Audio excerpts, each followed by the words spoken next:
दोस्तों, हम बात करते हैं भारत में सबसे पहले किस मुस्लिम शासक ने आक्रमण किया। क्योंकि भारत ही नहीं, पूरे अरब में भी जब प्राचीन काल में खुदाई होती है तो वहां भी मंदिरों के अवशेष मिलते हैं।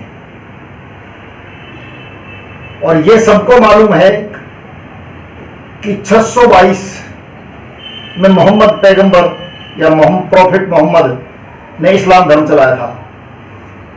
लेकिन अरब से और भारत में मुसलमानों का प्रवेश कैसे किया?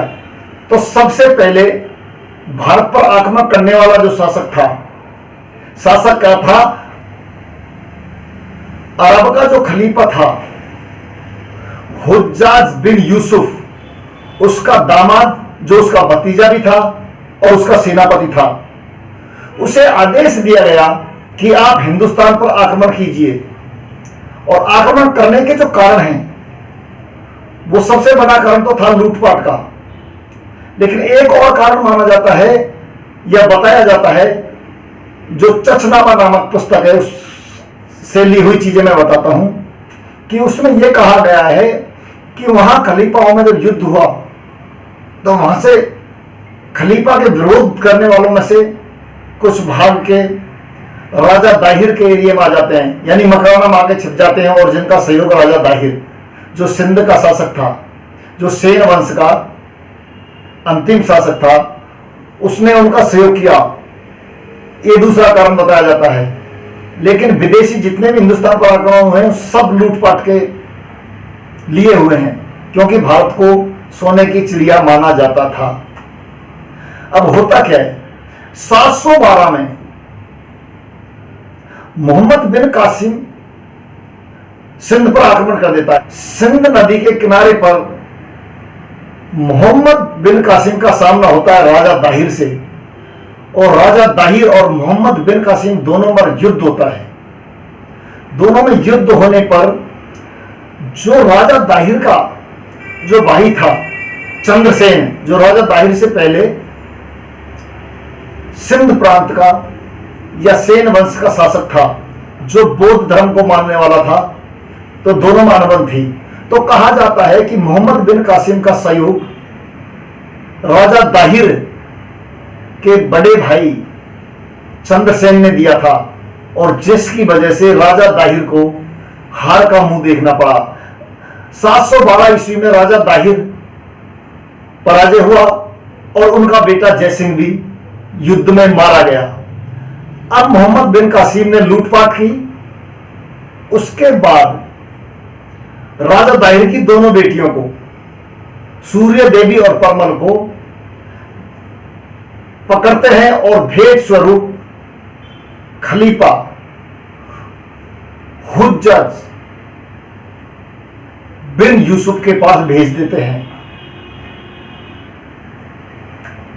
हुज्जज बिन यूसुफ उन्हें 2-3 दिन आराम करने के लिए कहते हैं। फिर उनको हरम में बुलाया जाता है 2 दिन बाद में, दोनों बेटियों को, और बड़ी बेटी को बुलाया जाता है। जैसे ही बड़ी बेटी हुज्जज के सामने जाती है तो बोलती है, बादशाह सलामत रहे, और कहती है कि मैं आपके काबिल नहीं हूं। जो हुज्जज जो शासक था या हुज्जाज, उनसे पूछ लेता है आखिर ऐसा क्यों? तो उन्होंने कहा कि मोहम्मद बिन कासिम ने युद्ध करते समय हमें पराजित किया, हमें अरेस्ट करने के बाद में 2 दिन तक अपने साथ रखा, और इसी वजह से हम आपके काबिल नहीं रहे।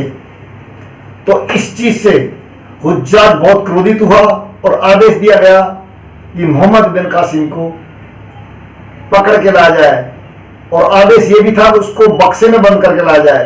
तो मोहम्मद बिन कासिम को हुज्जाज के पास पेश किया जाता है, एक बॉक्स में बंद कर। 2 दिन में की सफर में मोहम्मद बिन कासिम की मृत्यु हो जाती है। और इस तरीके से जो राजा दाहिर की बड़ी बेटी थी सूर्य देवी, उसने अपने पिता की मृत्यु का बदला लिया। अब इधर हम बात करते हैं